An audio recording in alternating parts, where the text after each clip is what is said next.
Good morning and welcome to an all-new Eye of the Tiger. I'm Jackson Young. And I'm Riley Minton. While freshmen this year were the first to see NGSS Biology in action, in the coming years it looks like they will also experience an all-new science pathway, and students more interested in physics than chemistry might be in luck. We go to Lizzie Pelleman with more. In our current science pathway, students take biology, chemistry, then physics. In the next 2 years, however, students can look forward to a new course of NGSS Biology, physics, then chemistry.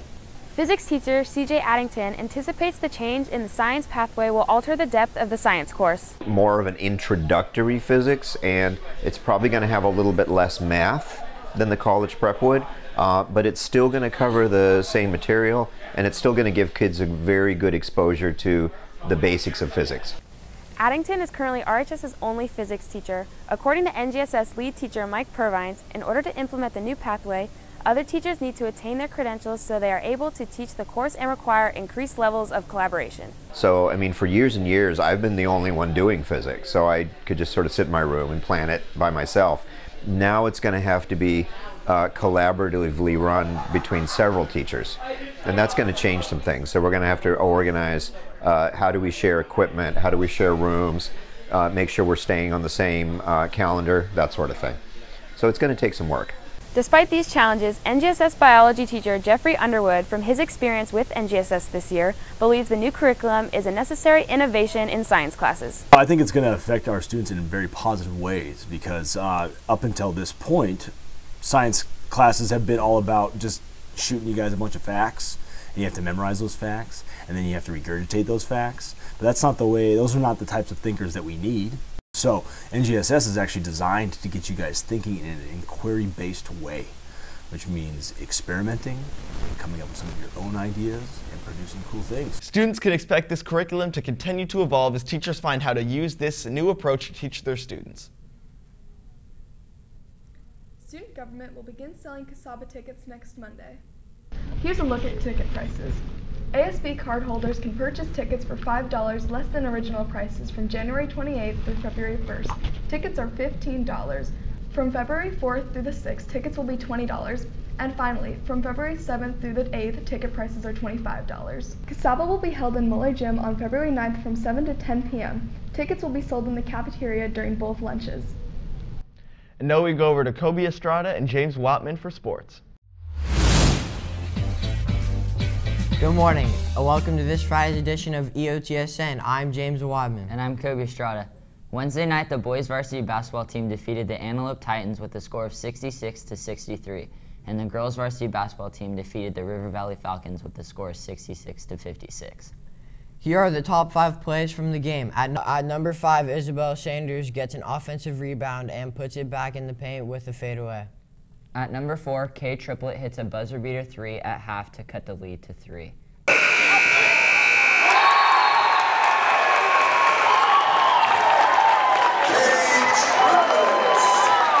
At number 3, we have Josh Alger's tremendous night overall, going on an 8-0 run himself. He was a huge contributor to the Tigers' win. At number 2, Bernie Graves hits a 3 to put the Tigers up by 1 with 45 seconds left. At number 1, Jordan Beams ices the game with a steal and layup to put the Tigers up by 3 and win the game. And that's all on your home for Roseville High School sports. Top plays, breakdowns, and more. Eye of the Tiger Sports Network, EOTSN. And now we go over to entertainment. Thanks, guys. Over the weekend, Netflix dropped a second season to Marvel's The Punisher. With the lack of promotion and it dropping only a couple months after the announcement, there was little to no excitement to anyone except the previous fanbase who watched the first season. It is clear that this was a cause of the many cancellations of the other Marvel shows, and the only reason the show is not canceled yet was because they're in the middle of filming this season. Now it is only a matter of time before The Punisher ends up on the chopping block as well. And it is a shame because this season was the best we have seen of The Punisher. It was the gold standard of Netflix, being on par with the fan favorite Daredevil. Some serious issues. Let me be what I'm meant to be.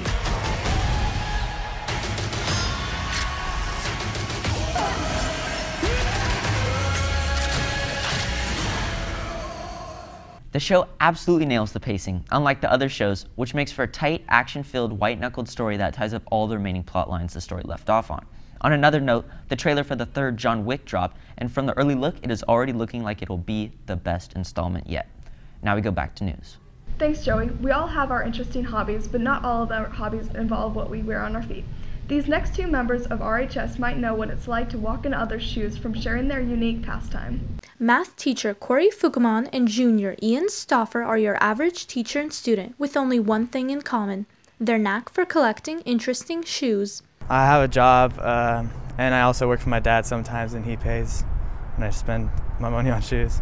Over the last couple of years, Stauffer has built up his collection one shoe at a time. He now has around 30 pairs, his most expensive a pair of Adidas NMD laceless shoes that cost him around $200. My brother Clayton inspired me to start collecting shoes because he just bought a lot of them and I liked what he was doing. I've been collecting shoes probably since sophomore year, and I get like Nike, Adidas. I like Adidas more though. Fukumon has a decade head start on Stauffer in this hobby and has built up quite a collection in that time. He now has around 200 pairs of shoes. Well, I kind of always liked shoes when I was younger, when I played basketball. But I really started probably in 2009. I started collecting them and hanging on to them. I have so many. The two will continue growing their collection in the future. That's it for us today on Eye of the Tiger. And remember, we're always on eyeofthetigernews.com. See you next time.